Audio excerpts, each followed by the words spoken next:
Hey everybody, Scout Crafty here again, TGIF. Thank God it's Friday. Another week come and gone, and we got a pretty good show planned for you today. Some interesting things, always looking for interesting things to bring to you on the show. And today I think I have something many of you or most of you have never seen before. But before I show it to you, I have to preface it with a story. And when I went into the service years ago, many years ago now, I was in a transitional era, meaning we were, the military is always upgrading for certain things, or they call it upgrading. Sometimes it's downgrading. But when I went in at the particular time I went in, like the helmets, when I first went in there, we were issued the good old-fashioned Vietnam-style steel pot helmets that were so cool looking. You put them on, you felt like Vic Morrow from combat. It was like awesome. And then they gave us these Kevlar, we used to call them Mickey Mouse helmets. We hated them. They just looked so goofy. No matter who you were, you put the old helmet on, you look like a World War II vet. You put the new helmet on, you look like some chooch. So we didn't like that. A lot of other things changed to the flak jackets. We were issued the flak jackets. Well, the first ones we were issued looked like the old-fashioned ones. They were kind of bulky and packed. Then they slimmed them down, but they were much heavier. And we didn't like them either because they were hot and heavy. You know, they didn't breathe too well. But the one thing that I remember when I first went in, we were eating C rations or canned rations. They called them MCIs, Meals Combat Individual.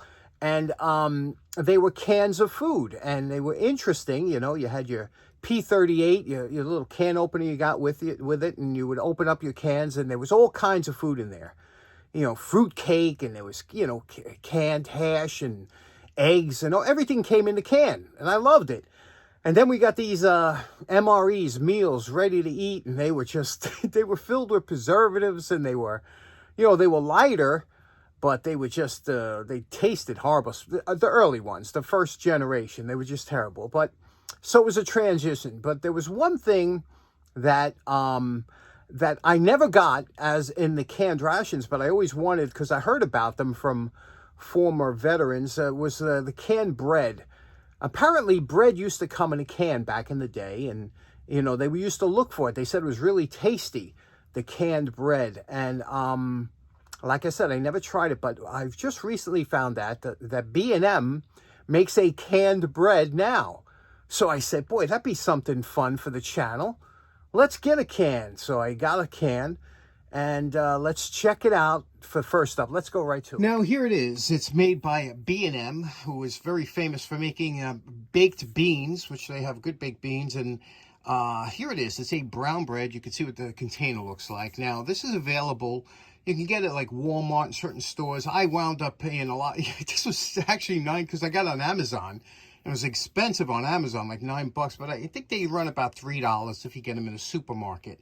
From what I understand, they're big up in Maine. People eat a lot of this. Now, what's interesting about this, it has an expiration date of 2026, so I guess about 2 years or so. You can always go past the expiration date with cans. That's why I like cans. My favorite is obviously things that come in glass, number one.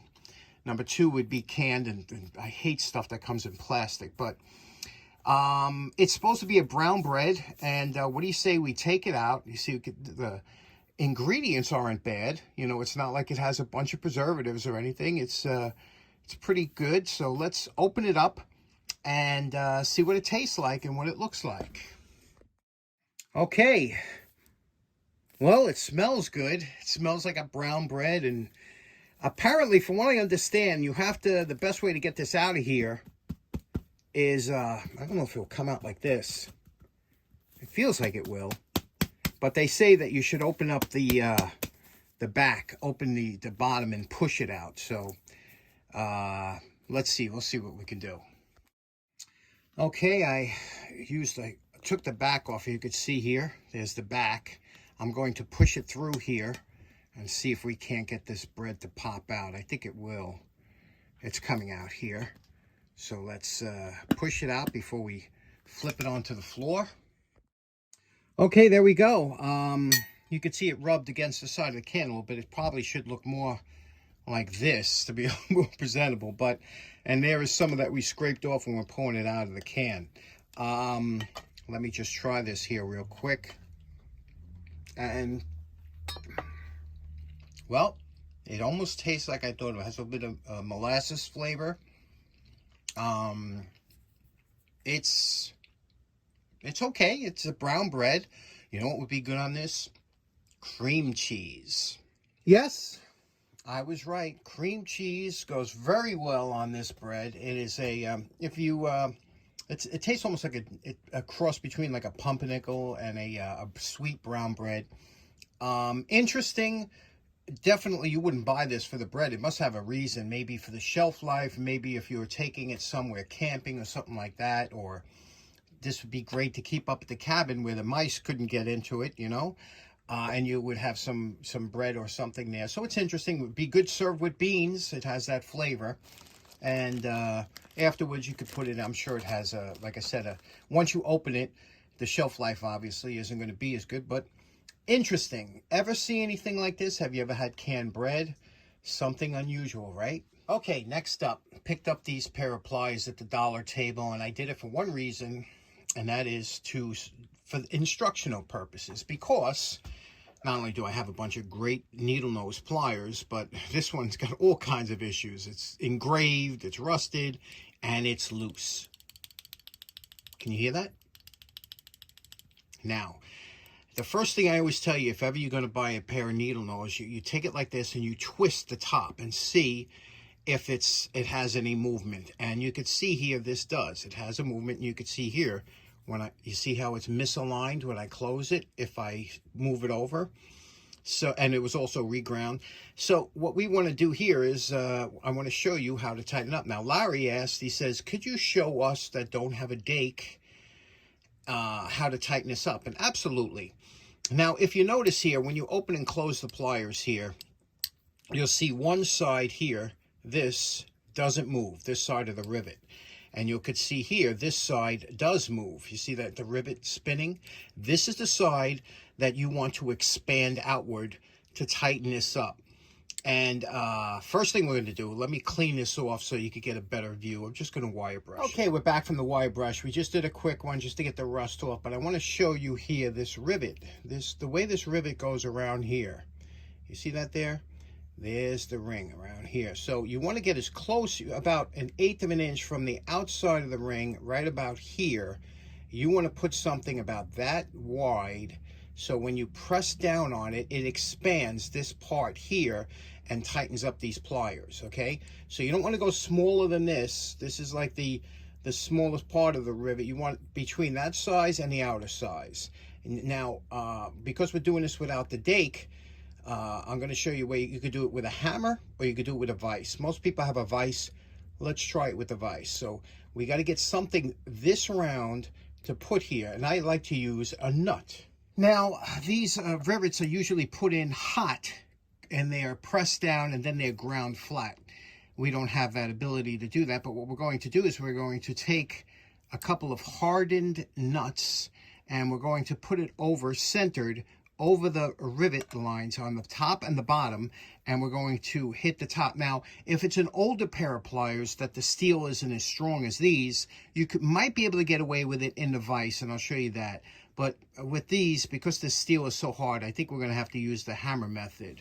That's why I usually go to the dake. The dake does it, but it's hard otherwise. Let's try. We have one nut centered, taped to the bottom, and we have one nut centered, taped to the top. Let's take it over to the vise and screw that. But again, like I said, I don't think the vise will generate enough with these newer. I've done it with old pliers, but this hardened steel, it's going to be tough. Okay, now that our vise is all lubed up and everything, we put this in the middle here. Okay, put it right in the middle of the jaws. Don't put it on either side. You don't want to cock it. And take your handle and give it a good squeeze. Now, do not put a cheater bar on your handle. If you can't do it by hand, it's not going to work. So I'm squeezing it down.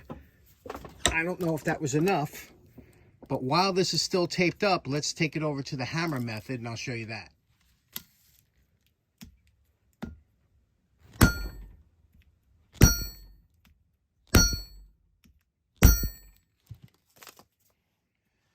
Now, Larry, you could see we got rid of the that looseness, but it's still not tight. I mean, it's a little tighter. You could see it's a little tighter, but not as tight as we could do with the dake. So you can do it that way. But let's take it, since we do have the dake, let's take it over to the dake and see if we can't give it a little bit extra squeeze. Everybody's favorite, the dake. We haven't been here in a while. Let's see the setup. We have a couple steel plates. I'm going to sandwich that between some steel plates because that nose cone is not quite as hard, and I don't want to mess it up with a hole in it. So I'm going to put that second steel plate on top, and I'll show you what it looks like when we sandwich it and ready to press. Okay, here we go. We got those two plates just so we don't put any damage to the cone. And let's apply some pressure. Okay, using the handle here, pressing down. We're up to 3 tons. What do you say we take it a little bit further? Let's take it up to 4 tons, okay? 4 tons. See what that looks like. Okay, I still felt a little bit of play there. Let's take it up a little bit further. Okay, there's 4. Let's go to 6 tons. Okay.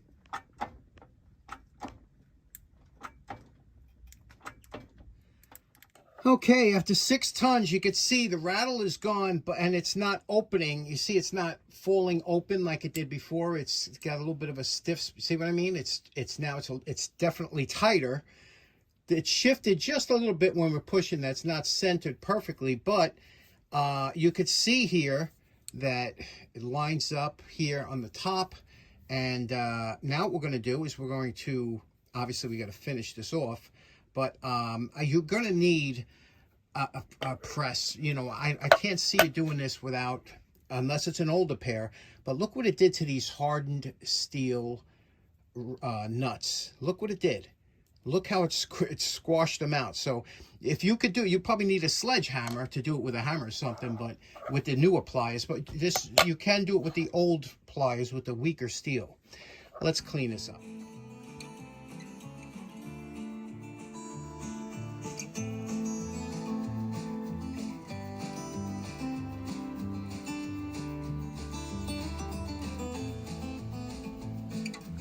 Okay, my favorite part. Remember what these pliers looked like before we started. And we're calling this project done. This was just a quick regrind. You can see what we did here. There was a lot of pits on the front. In fact, there's a couple there that I couldn't get because I had to save the name, It is engraved, but it's not super deep. But you can see what we did here. We got a nice finish on here and the back too.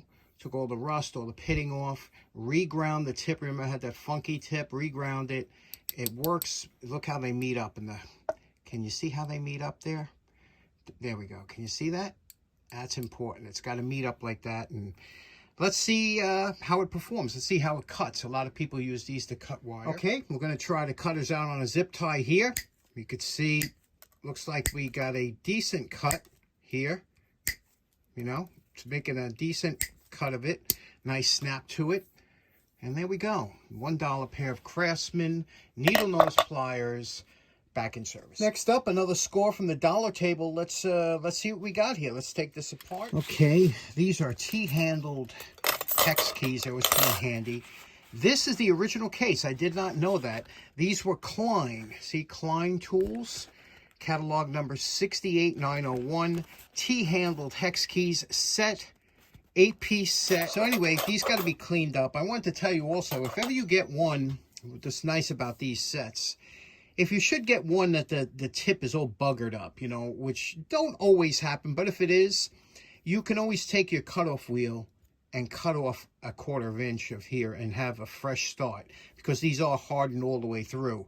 So that's always good to know. But the tips seem to be in good shape here. Let's just give them a quick cleanup. Okay, now that the surface rust is removed with the wire brush, we're going to take a small Scotch-Brite pad with some 50/50, half acetone, half automatic transmission fluid, and go over each case. Now they've been all cleaned, and you can see all the dirt that comes off and everything with the 50/50. Now we're just going to coat them all with a coating of mineral oil, and that'll be it. There we go. I think I'll use these upstairs. I actually coated these in my 50/50, half Vaseline, half mineral oil. And you can see it puts a nice coating on there, and I'll wipe these down, put them back up in the attic probably. Now, this vinyl case is filthy. I wonder what I could use to clean it up that would work quick and easy. And I don't know, I'll try some different things. But I do have something that usually works for me. What do you think?